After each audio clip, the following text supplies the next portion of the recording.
ఈవేళ కాపులకి నిజమైన నాయకుడు, నిజంగా 14-19లో న్యాయం చేసిన నాయకుడు ఎవరంటే అది చంద్రబాబు నాయుడు గారు. ఈవేళ కూటమి కూడా అదే పరిస్థితుల్లో పనిచేస్తుంది, అదే పద్ధతిలో పనిచేస్తుంది. 5 సంవత్సరాలు మీరు కాపులకు కావాల్సిన సంక్షేమాన్ని మొత్తం అంతా వదిలేశారు. విదేశీ విద్యార్థులు ఎంతమంది ఉన్నారు? 1200 మంది ఆన్లైన్లో ఉన్నారు. కొట్టాతలు పడండి అన్నారు జగన్ గారు, 1200 మంది కొట్టేశారు.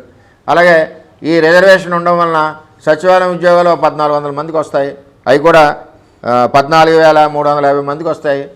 ఆ రిజర్వేషన్ కూడా కొట్టాతలు పడేమన్నారు.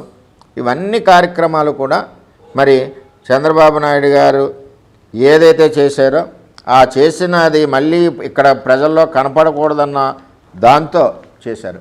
చంద్రబాబు నాయుడు గారు 400 కోట్లతో మరి యూనిట్స్ ఇచ్చారు, స్వయం ఉపాధి యూనిట్స్. మీరు ఒకటి కూడా ఇవ్వలేదు. మరి ఇదేమనాలి? అలాగే దగ్గర 40,000 మంది సుమారు కాపు కార్పొరేషన్ సంబంధించి లోన్స్కి లైన్లో ఉంటే వాళ్ళని కూడా తీసేతలు పడేశారు. ఏది ఇచ్చినా సరే మీరు ఆఖరికి పెన్షన్ ఇచ్చినా సరే కాపు కార్పొరేషన్లో చూపించి మేము చేస్తున్నామని చెప్పుకున్నారు తప్పితే, అన్నిటికంటే ముఖ్యంగా జగ్గంపేట మీటింగ్లో నేనేమీ చేయలేనని కూడా మీరు ఒప్పుకున్నారు. దీన్ని బట్టి 2019 ఓటమికి దీనికి ఏ విధమైన సంబంధం లేదు. దానికి ప్రత్యేక కారణాలు ఉన్నాయి.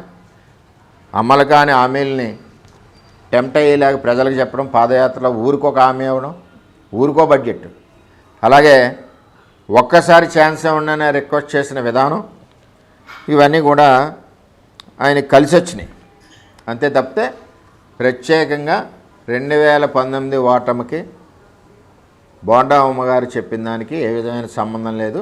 అది వ్యక్తిగత అభిప్రాయం బోండా ఉమ్మగారిదని మేము తెలియజేస్తూ ఉన్నాం.